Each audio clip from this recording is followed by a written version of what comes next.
A woman marries a widower and moves into his life by the lake.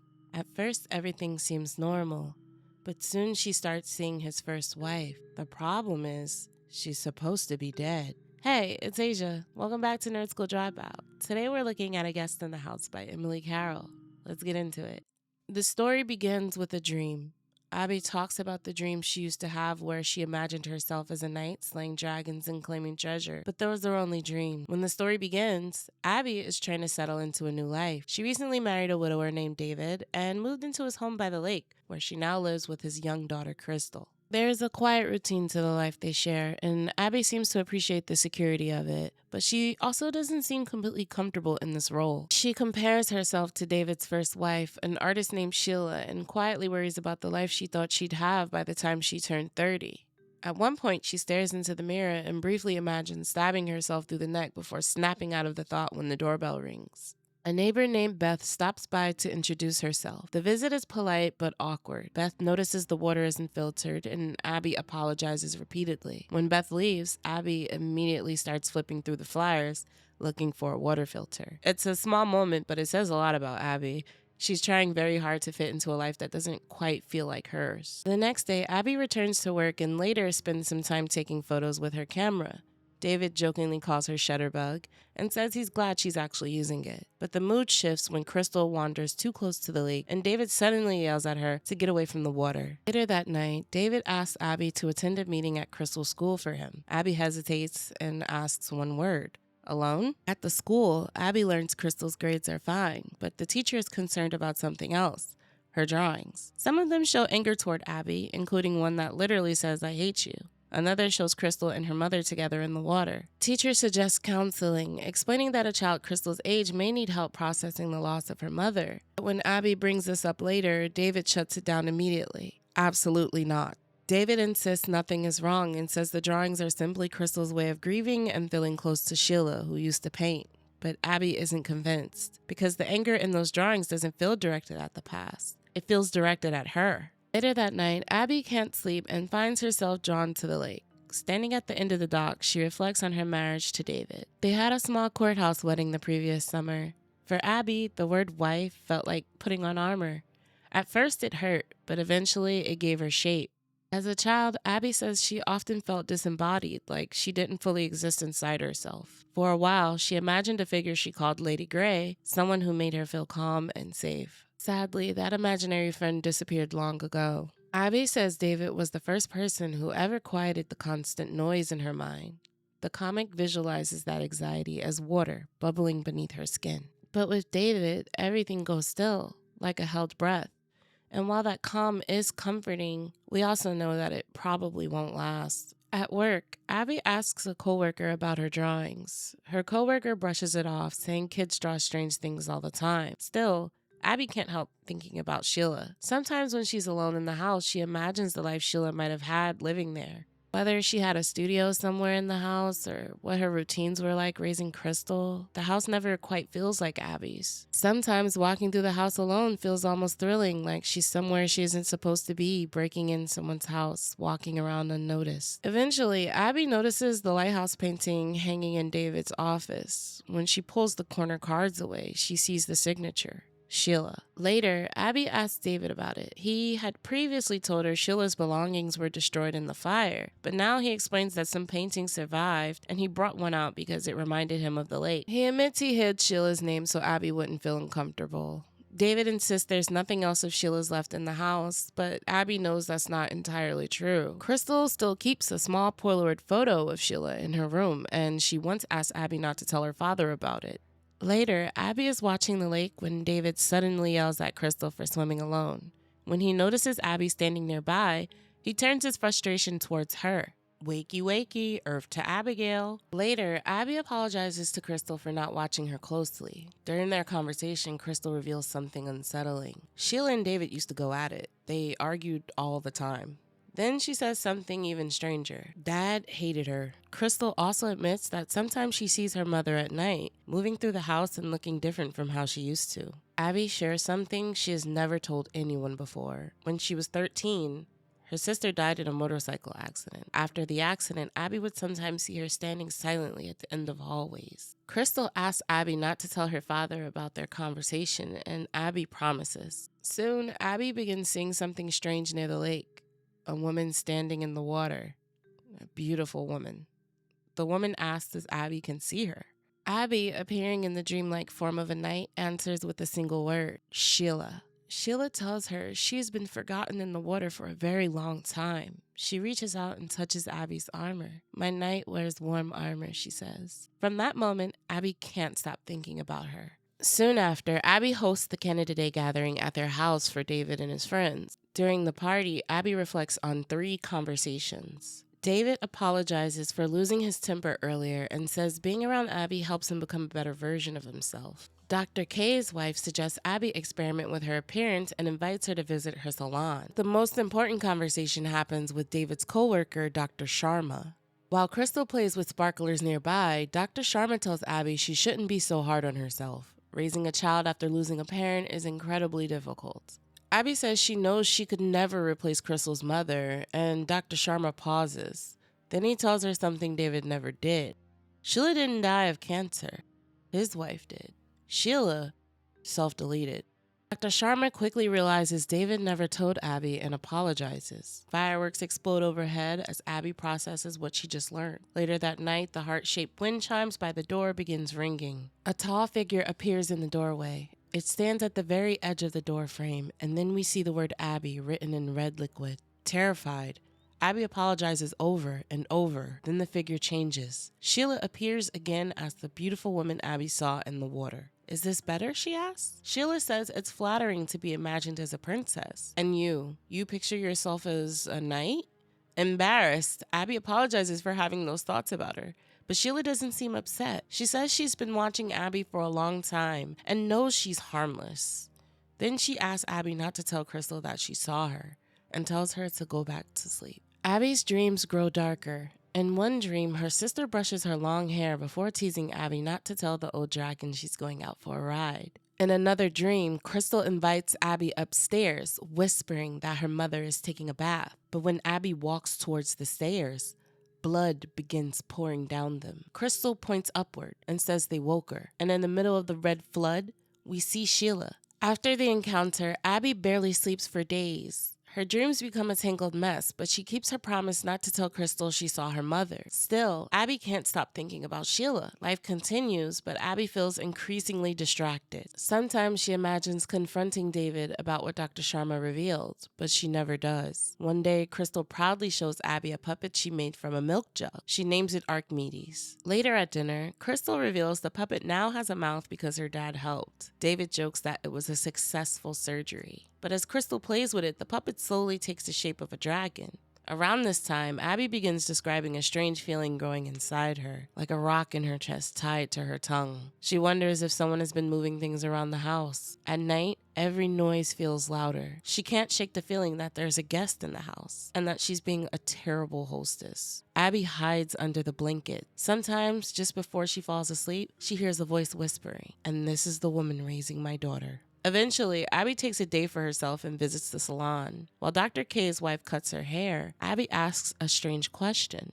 Do you believe in ghosts? The woman says she does. She even claims she saw one once floating outside in a window. No body, no eyes, just a face. It terrified her. What's even more chilling is that she sees it all the time. When the haircut is finished, Abby takes one look and starts boohoo crying. She cries until she feels a hand on her shoulder, and it's Sheila. She kneels beside Abby and holds her while she cries. From that point on, Sheila keeps appearing. Most nights after Abby checks in on Crystal, the two of them talk. Sometimes Abby tries asking questions about the haunting itself, but whenever she presses too much, Sheila disappears. Not long after, the family leaves on a camping trip. They hike, take pictures at a waterfall, and spend the day outdoors. But Abby notices something unsettling. Even out here, far away from the house, she can still see Sheila. Late that night, Abby slips out of the tent and walks into the forest. forest. Sheila is standing among the trees, but now Abby isn't afraid of her anymore. Sheila apologizes for scaring her before, saying the form she took earlier was too honest. Then she asks Abby a question. Why did you marry him? Abby thinks about it and admits David seems stable and kind. He pursued her when she was in a bad place after her mother died, and when she learned he had lost someone too, she felt sorry for both of them. Building a future together just seemed to make sense. Then Abby asked Sheila the same question. What about you? She answers simply. She was pregnant with Crystal. Then she gives Abby a quiet warning. Be careful. The next day, the family spends some time by a small pond. Crystal is swimming while David sits nearby reading a book. Abby tells Crystal she'll go back into the water with her later, but David actually seems pretty relaxed about her swimming alone. So Abby asks, why isn't he so triggered about it now? David explains the pond is different from the lake. The lake is huge, deep, and isolated, while this pond is smaller and full of families. Then Abby asks why he never swims. David says he prefers to admire the view rather than actually get in the water. And when she asks if he can swim, he admits something kind of strange. He doesn't like big lakes. According to him, every large lake has bodies in them somewhere, and the idea of that creeps him out. He says it's unsettling to think about, and honestly doesn't think it's a weird fear. Abby assumes Crystal must get the love of the water from her mother, and David agrees. But he also casually adds that Sheila probably wouldn't have liked doing these family trips like this. When Abby asks if Sheila painted the lighthouse by the beach, David immediately assumes she's being jealous even though Abby really isn't. Meanwhile, Crystal is still happily splashing around in the water. After the trip, something about the house starts to feel off. One night, Abby looks out her bedroom window and sees Crystal standing at the edge of the dock. Crystal asks Abby if she saw her. Abby quickly realizes she means Sheila. Crystal says she saw her mom by the window earlier, but she must have gone back into the water again. Abby suggests she was probably sleepwalking or just having a bad dream. But when Abby turns around, she sees something else, a hand. Standing near the dock is a horrifying version of Sheila, emaciated and ghastly. Abby asks why she chose to appear like that. She wonders if Sheila has been appearing to Crystal in that form too, and if that's why Crystal sometimes wakes up crying. Abby suggests that if she wants to see her daughter, maybe she should appear as her mother, or maybe not at all. Sheila tells Abby to look at her, but Abby refuses, and for the next few days, Sheila disappears completely. Abby starts wondering how she used to pass time when she was younger. Crystal is bored too now that day camp has ended, and Abby remembers watching her older sister get ready for dates when she was younger, imagining that someday she'd grow up to have that kind of exciting life. Instead, one afternoon, Abby and Crystal end up watching a Bob Ross episode together. Abby jokes about how terrible she is at art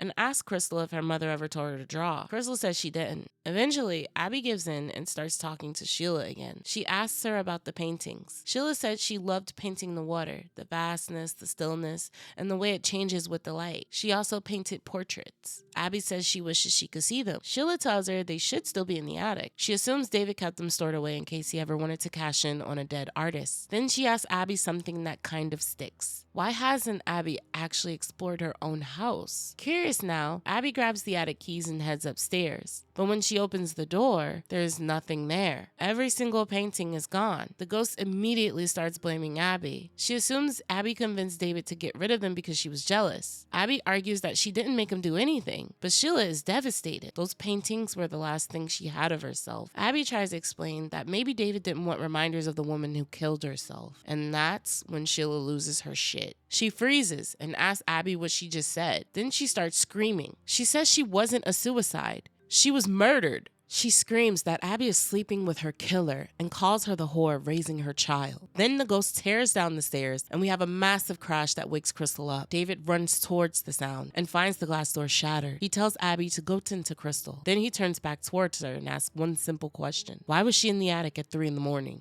In another dream, we see the knight trudging through a thick forest, cutting open a path through the brush. A hand suddenly reaches up from the ground. The knight pushes forward, but then slides into a patch of red earth. We see a close-up of the knight's open mouth, its tongue twisted and wagging. Abby is staring out over the lake again, thinking about the morning she spent with David. She walks to the edge of the dock and asks Sheila if she's there. Abby starts talking into the quiet water. She tells Sheila she isn't the things that she said before, that she was stupid. She says she never wanted to replace her though, and she doesn't even think she could, to be honest. Abby admits she recently took a pregnancy test, and she's probably not pregnant, but the thought scares her. Because if she were, she's afraid David might hurt her the same way he hurt Sheila. She says she's not interesting enough to inspire the kind of love Crystal has for her. Even though Sheila is dead, Abby feels like she's the one who's more a ghost in that house. She thinks she finally understands why David chose her. She's docile. She doesn't fight. She keeps the house together even if she doesn't do the best job of it. Most days, Abby doesn't even feel like she's really there. She apologizes for making Sheila angry and begs her to come back. She says she needs to see her again. Later that night, Sheila appears, but not as the beautiful woman from the lake. This time, she appears emaciated and corpse-like. She tells Abby the truth about what happened. The night before she died, she and David fought. He drugged her with pills from his office, and she fell asleep in the bathtub and died there. Afterward, then he took Crystal far away and started off somewhere new in a quiet little town with a new house by the lake and a new little wife. Sheila realizes then that David was never her knight in shining armor. Later, Abby returns home from work with dinner and begins preparing the food in the kitchen. But the meat looks strange, misshapen and wet. For a moment, we even see an eye pop out from it. Crystal interrupts her, asking what's for dinner and whether Abby bought a soda even though she knows she's not allowed to have it. They eat together, but David still hasn't come home. Later, Abby and Crystal watch TV until Crystal eventually falls asleep. Abby steps outside toward the dock just as she hears David's car pulling into the driveway, and he's loud and clearly drunk, but in a good mood. He apologizes for not calling. He says he and the guy stayed out drinking because Brad is having problems with his wife. Apparently, his mother-in-law is causing a lot of drama. David laughs about it, saying he's glad she doesn't have to deal with mother-in-law problems, and Abby quietly points out that her own mother wasn't that bad. David brushes it off and keeps talking, rambling about how he remembers Abby telling stories about her mother passing out in the bathroom and passing out in the bathtub. He's talking so much, he nearly trips walking down the dock and asks Abby to shine a light toward him. But then, a hand suddenly reaches out from the water and grabs his legs. Splash! David falls straight into the lake. He starts screaming Abby's name, begging her to help him, but something beneath the water is pulling him down. Sheila is drowning him. Abby rushes into the water as David grabs onto her in a panic, but she's zombie-like. But instead of saving him, Sheila rises beside Abby, cups her chin, and kisses her, and together, they drown David in the lake. The next morning, Crystal wakes up and walks into the kitchen where Abby is making breakfast. Abby asks what she wants to eat and casually mentions that her dad has come home late last night, but Crystal was too tired to wake up. She says he got a ride to work in. Then Abby asks if Crystal wants to come to work with her today. Crystal shakes her head. She wants to stay home and draw. Abby agrees, but tells her to stay inside. Don't go outside, and especially not near the water. Abby is clearly panicking and trying to figure her way. And on the drive to work, her mind begins spiraling. She imagines different scenarios for how she and Crystal could disappear, what lies she could tell, what the best outcome might be. And then she suddenly sees an image of David drowning. The vision hits her so hard, she pulls over to the side of the road trying to collect herself. That's when Sheila appears again and begins to tell her what to do. Get your paycheck, drive home, get Crystal, pack the car. Before Abby can move, someone knocks on the windshield. It's Beth Wilson, her neighbor. Beth cheerfully tells Abby she's heading down for a quick swim before getting her roots touched up. She also mentioned it's strange seeing Abby drive her husband's car. Abby quickly says David is away on a work trip. Beth pauses. Without his car? Abby nervously says he took the bus. Trying to change the subject, Abby asks Beth if she could check in on Crystal while she runs into work. She tells her to go through the side door, and Beth studies her for a moment. She suggests Abby might want to take the afternoon off instead. She says she'll keep an eye on Crystal and the house, and Abby thanks her and drives off. At work, Abby is clearly unraveling. The panel shows violent waves of red imagery flooding her thoughts. She asks if the paychecks are ready. Lorena says not yet. Then she casually mentions something strange that happened near Abby's house earlier. Apparently, a man led a police chase and crashed into someone's fence. Lorena says it happened near the bright blue house with the awful green trim, and Abby immediately says she knows the people who live there, Beth Wilson and her husband. Lorena looks confused. No, that house has been empty for years. She says it's practically falling apart inside. Abby insists she just saw the woman who left there this morning, but Lorena keeps talking and Abby is already out the door. Abby rushes home. She enters through the sliding door and moves through the kitchen. Inside, she hears Beth talking to Crystal. Beth tells her to pack her things. Once they leave, they won't be coming back, so pack light. Beth turns towards Abby to grab something for the road and locks eyes with Abby. Beth calmly tells her not to make this difficult. She and Crystal are leaving. They won't take anything. They'll just go. She tells Crystal to stay upstairs while she makes the call. Abby stares at her. Sheila. Beth exhales. She admits she thought letting go was the better option. Being a mother was overwhelming back then, and she was in a bad place. David had encouraged her to leave for a while and get some space, but she never imagined he would take Crystal and disappear so far away. Then he started spreading lies about her. But what did she expect? Thinking she could actually be someone's wife. The words sound painfully familiar to Abby, like the exact role Abby stepped into. Abby whispers that she isn't Sheila, but Beth, now revealed as Sheila, warns Abby not to come any closer. They're just leaving. She won't say anything. She reminds Abby of the lie she told earlier. Your husband's on a work trip, right? Well, she saw what was beneath the dock. Abby begins protesting. Sheila can't be her because Abby has already met her. Sheila stares at her in disbelief. Girl, what is wrong with you? She says there's no way she's leaving her daughter with someone this unstable. She was gonna give her daughter to her. Abby looks past her.